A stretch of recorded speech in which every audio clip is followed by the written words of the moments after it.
தாவீது என்ற அந்த தேவ மனிதர் ஆண்டவரிடத்தில் ஜெபிக்கிற ஒரு அற்புதமான ஜெபம்.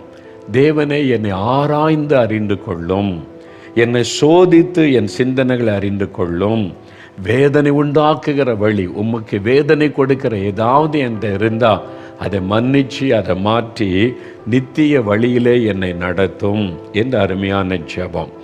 பாருங்கள், இதில் 2 காரியம். ஒன்று இருதயம், இன்னொன்று சிந்தனை. 2 காரியம். முதலாவது இருதயம். நம்முடைய இருதயம் ரொம்ப முக்கியம்.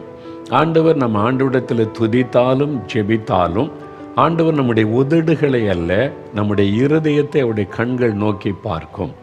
உன்னுடைய இருதயம் எப்படி இருக்குது, அதை பார்த்து தான் தேவன் நம்முடைய ஸ்தோத்திரங்களை ஏற்றுக்கொள்ளுவார், ஜெபங்களை ஏற்றுக்கொள்ளுவார், நம்மை ஆசீர்வதிப்பார். அப்போது முதலாவது நம்முடைய இருதயத்தில் நாம் கவனம் செலுத்தணும். 2வது நம்முடைய சிந்தனைகள், நம்முடைய மைண்டு.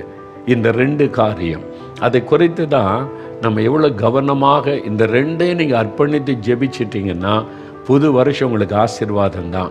புது வருஷத்தில் உங்களுக்கு அற்புதம் தான்.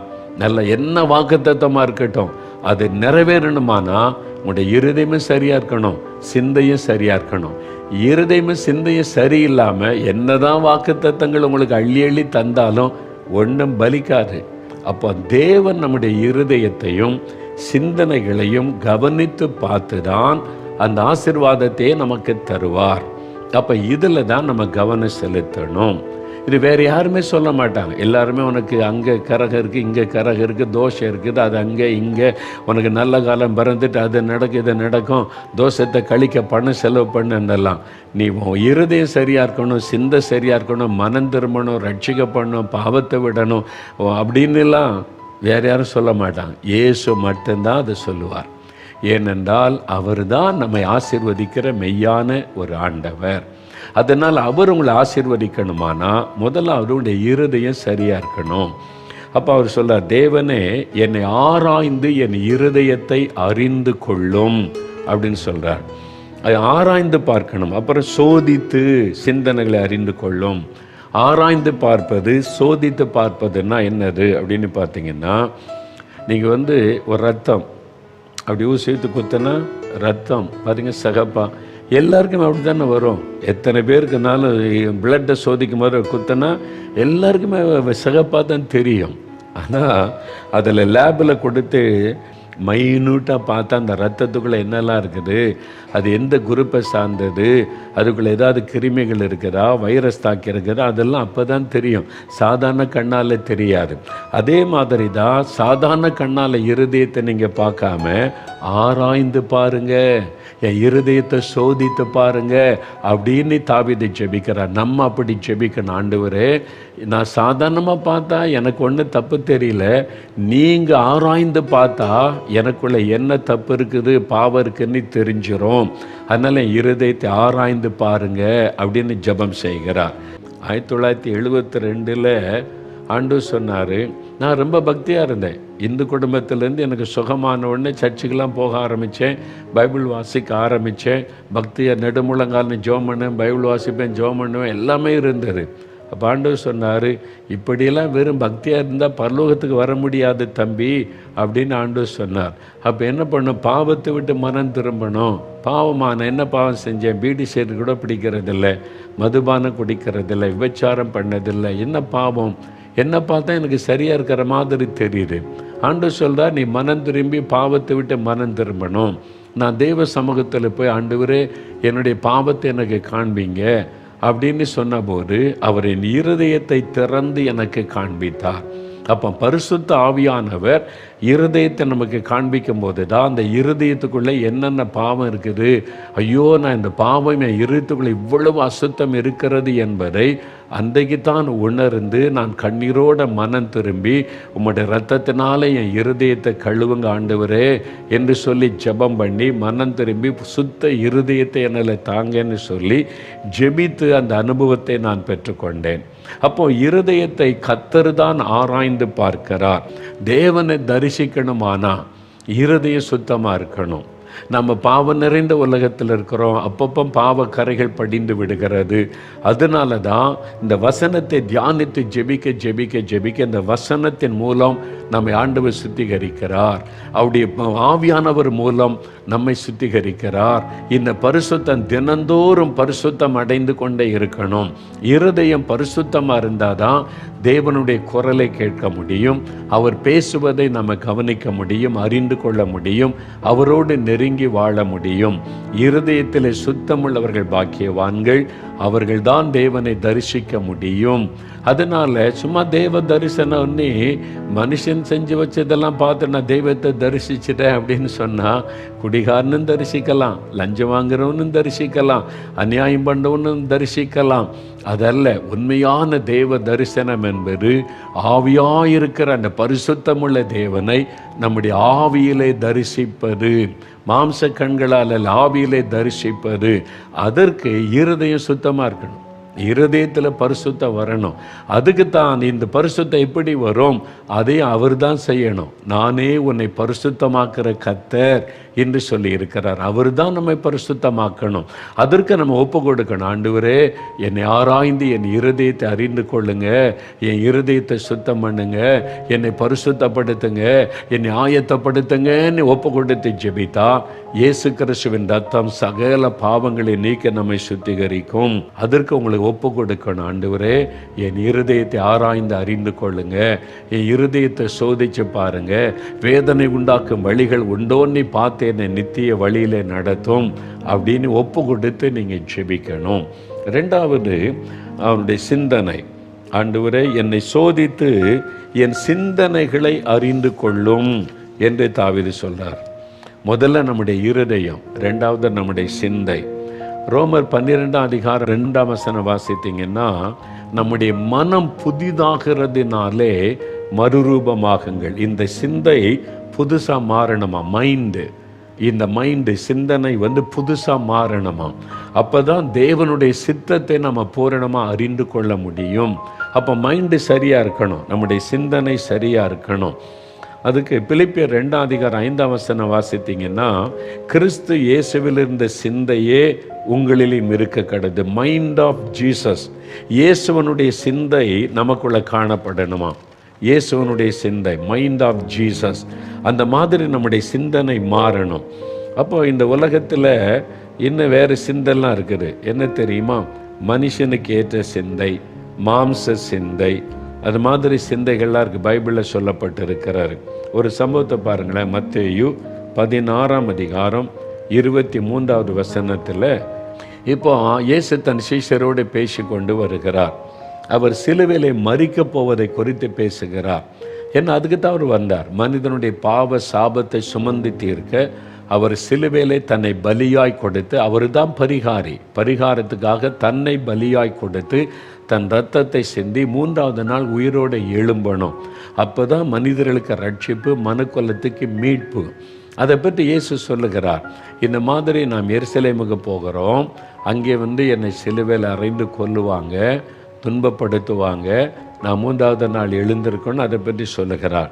உடனே பேதுரு பாருங்க, இயேசுவோடு இருந்த ஒரு சீஷன், அவர் தான் ஒரு மூத்த ஒரு சீஷன். அவர் இயேசுவை பார்த்து சொல்கிறாரு, இல்லை அப்படிலாம் செய்யக்கூடாது, நீங்கள் என்ன சொல்கிறீங்க? சிலுவையில் அறையப்படுவோம், மரிக்க போகிற, ரத்த சிந்த போகிறேன்றீங்க, உங்கள்கிட்ட எவ்வளோ வல்லமை இருக்குது, செத்தவங்களை உயிரோடு எழுப்புறீங்க, கடல் மேலே நடக்கிறீங்க, உங்களை கண்ட பிசாசு நடுங்குது, இந்த ரோம் அரசாங்கமே பயப்படும், மத தலைவர்கள்லாம் பயப்படுவாங்க, நீங்கள் நினச்சா ராஜ்யத்தை பிடிச்சு நம்ம ராஜ்யத்தில் ஆளுக பண்ணலாம், என்ன சாவை பற்றி பேசுகிறீங்க அப்படின்னு இயேசுவை கடிந்து கொண்டானாம். இயேசுவை கடிந்து கொள்கிறான் பாருங்க.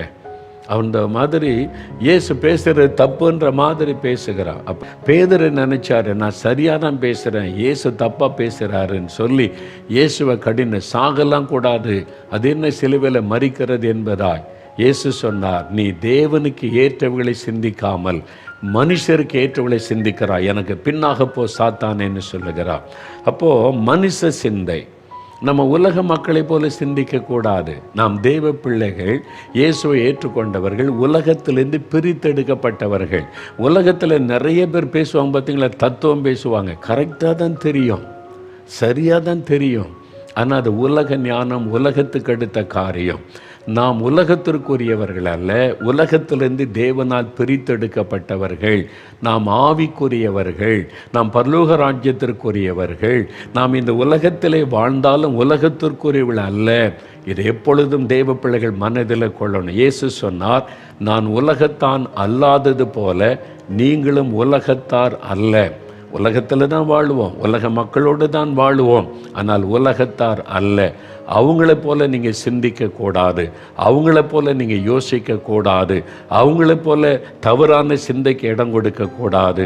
அதனால் அவங்க சிந்தித்து நிறைய ஞானத்தில் பேசுவாங்க, கரெக்டு மாதிரி தான் தெரியும். ஆனால் ஆண்டவருடைய பார்வையில் அது கரெக்டு அல்ல. அதை நீங்கள் நல்லா புரிந்து கொள்ளணும். அதனால் உலக மக்கள் உலக காரியத்தை உலகத்துக்கு ஏற்றபடி சிந்திப்பாங்க. நாம் தேவனுக்குடைய சிந்தை உள்ளவர்களாக இருக்கணும், இயேசுவின் சிந்தை உள்ளவர்களாக இருக்கணும்.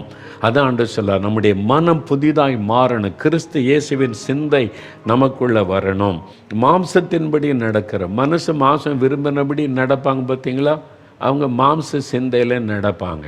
புது வருஷத்தை கொண்டாட குடிக்கிறது, வெறிக்கிறது, ஜாலியாக பார்ட்டி, மகிழ்ச்சி, சந்தோஷம், அது உலக சிந்தை. அந்த ஒரு நாள் உங்களுக்கு சந்தோஷமாக தெரியும், அந்த ராத்திரிக்குள்ளே சந்தோஷம்லாம் பேரும், போதை இறங்கினோன்னு எல்லாம் முடிஞ்சுது. அது உலக சிந்தை, மாம்ச சிந்தை. அது அவங்களும் சந்தோஷமாக இருக்கிறோம், மகிழ்ச்சி. பேட்டி எடுத்திங்கன்னா பார்த்திங்கன்னா அவ்வளோ சந்தோஷமாக இருக்கிறோம்பாங்க, குதிப்பாங்க, ரோட்டில் விசில் அடிப்பாங்க, அப்படி தான் சொல்லுவாங்க. அடுத்த நாள் பகலில் போய் கேட்டு பாருங்கள் எப்படின்னு புஷ்ஷுன்னு போயிருக்கோம்.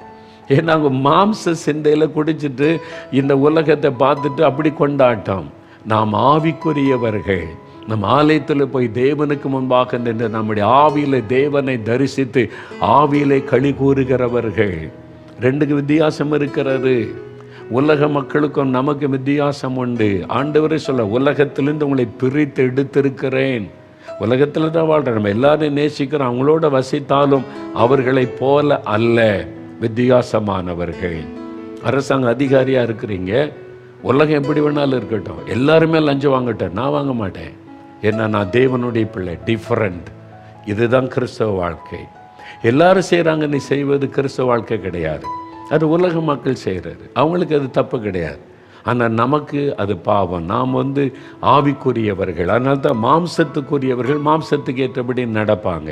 நாம் ஆவிக்குரியவர்கள், பரிசுத்த ஆவியினால் நடத்தப்படுகிறவர்கள், ஆவியினாலே தொடப்பட்டவர்கள், ஆவியினாலே மறுபடியும் பிறந்தவர்கள். நம்ம இப்படி தான் வாழணும். பைபிளில் நமக்கு ஒரு எழுதி சட்ட புஸ்தகத்தை தேவன் தந்திருக்கிறார். நீ இப்படி தான் உடுத்தணும், இப்படி தான் நடக்கணும். அப்போ அப்படியே உண்மை இருக்கணும், இல்லை சந்தோஷமாரு, ஜாலியாரு, மகிழ்ச்சியாரு, நல்லாரு, அப்படிதான் சொல்லியிருக்கிறாரு. நிறைய பேர் ஆவிக்குரிய காரியத்தை தப்பாக புரிஞ்சுக்கிட்டு இருக்கிறீங்க. அப்படி கிடையாது. நம்ம தான் ரொம்ப சந்தோஷமாக இருக்கணும், ஜாலியாக இருக்கணும். என்னுடைய ஆண்டவர் பெரியவர், அவர் பரிசுத்தமுள்ள தேவன். பரிசுத்தத்தில் இருக்கிற சந்தோஷம் வேறு எதுலேயுமே கிடையாது, குடிக்கிறதுல வெறிக்கிறதுல கிடையாது. இன்றைக்கு உலகம் எங்கே போயிட்டுருக்கு தெரியுமா? இது குடித்தா தப்பு கிடையாது, அதாவது பீர் குடித்தா தப்பில்லை, அது ஸ்ட்ரென்த்து தான். இப்போ பெண்கள் குடிக்க ஆரம்பிச்சிட்டாங்க. குடும்ப கணவன் வாங்கி மனைவிக்கு கொடுக்குறான், ஃபேமிலி உட்காந்து. என்ன கல்ச்சர் மாறுது பாருங்களா, எல்லோரும் குடிக்கிறாங்களே, அதில் என்ன தப்பு? இப்போது என்ன தப்பு? அவன் உலக மக்கள் கேட்பான், என்னையே தப்பும்பா. உனக்கு தப்பு இல்லை, நீ குடிச்சிட்டு போ. எனக்கு தப்பு. என் ஆண்டவர் பரிசுத்தம் உள்ள தேவன், நான் உலகத்திற்குரியவன் அல்ல, நான் தேவனுக்குரியவன், பரிசுத்தமுள்ள ஆண்டவருக்குரியவன். இல்லை ஜீவன், சமாதானம். இங்கே மரிச்சா பரலோகத்தில் இயேசுவோடு இருப்போம். அந்த நிச்சயம், அதுதான் நமக்கும் உலகத்துக்கும் உள்ள வித்தியாசம், உலக மக்களுக்கும் உள்ள வித்தியாசம். அதனால் நம்முடைய இருதயம், நம்முடைய சிந்தை, நம்ம உலக மக்களைப் போல சிந்திக்கக்கூடாது, உலக மக்களைப் போல தீர்மானம் எடுக்கக்கூடாது. அவங்கள நேசிப்போம், அவங்கள கூட இருப்போம், அவங்கள்ட்டெல்லாம் அன்பு காட்டுவோம், அவங்களைப் போல வாழ மாட்டோம். நம்ம வித்தியாசமானவர்கள். எப்போவுமே இது மனதில் இருக்கணும். நாம் ஆவிக்குரியவர்கள். நம்முடைய தேவன் ஆவியாக நமக்குள்ளே வாசம் பண்ணுகிறார். பரிசுத்த ஆவியானவர் நம்மோடு பேசுகிறார், நம்மை நடத்துகிறார், இடைப்படுகிறார். எத்தனை பேர் சொல்கிறாங்க, இப்போ தான் கிறிஸ்தவர் அறியாதவங்க ரட்சிக்கப்பட்டு வந்தவங்க, நான் ஜெபிக்கும் போது ஆண்டவர் என்னோடு பேசினார். எப்படி? பரிசுத்த ஆவியானவர் மூலமாய் நம்முடைய ஆவியிலே பேசுகிறார். நாம் ஆவிக்குரியவர்கள், அந்த ஆவியானவரால் தொடப்பட்டு ஆவியானவர் நடத்தப்படுகிற அனுபவம் உள்ளவர்கள். அதற்கு நம்ம ஒப்பு கொடுக்கணும். வருகிற புது வருஷத்தில் ஆண்டவரே, என் இருதயத்தை முதல்ல கழுவி சுத்தம் பண்ணி, சுத்த இருதயத்தை என்னில் தாங்க, என்னை ஆராய்ந்து பாருங்க. ரெண்டாவது, என் சிந்தை உலக சிந்தை இருக்கக்கூடாது, மாம்ச சிந்தை இருக்கக்கூடாது, ஆவிக்குரிய சிந்தை, கிறிஸ்து இயேசுவின் சிந்தை எனக்குள்ள இருக்கணும். இந்த இடத்துல இயேசு இருந்தால் என்ன செய்வாரோ அதை நான் செய்யணும். இந்த இடத்துல இயேசு இருந்தால் எப்படி பேசுவாரோ அப்படி நான் பேசணும். உலக மக்களைப் போல நான் நடக்கக்கூடாது. என் சிந்தையை பரிசுத்தப்படுத்துங்க, என் இருதயத்தை பரிசுத்தப்படுத்துங்க. இருதயத்தை சிந்தையை நீங்கள் ஒப்பு கொடுத்து ஜெபிச்சிங்கன்னு வைங்க, ஆண்டவர் தான் அதை பரிசுத்தமாக்க முடியும். அவரே பரிசுத்தமாக்கிடுவார். ஆராய்ந்து சுத்தம் பண்ணி பரிசுத்தமாக்கிடுவார். இந்த ரெண்டும் சரியா இருந்தா ஆண்டவர் கொடுக்கிற ஆசீர்வாதம் எல்லாம் அவங்க மேலே வந்து பலிக்கும். வாக்குத்தத்தங்கள் பலிக்கும். நீங்கள் உயர்த்தப்படுவீங்க, ஜெயம் பெறுவீங்க, ஆசீர்வதிக்கப்படுவீங்க. அதற்கு நம்முடைய இருதயத்தையும் சிந்தையும் ஆண்டவருக்கு ஒப்பு கொடுக்கணும்.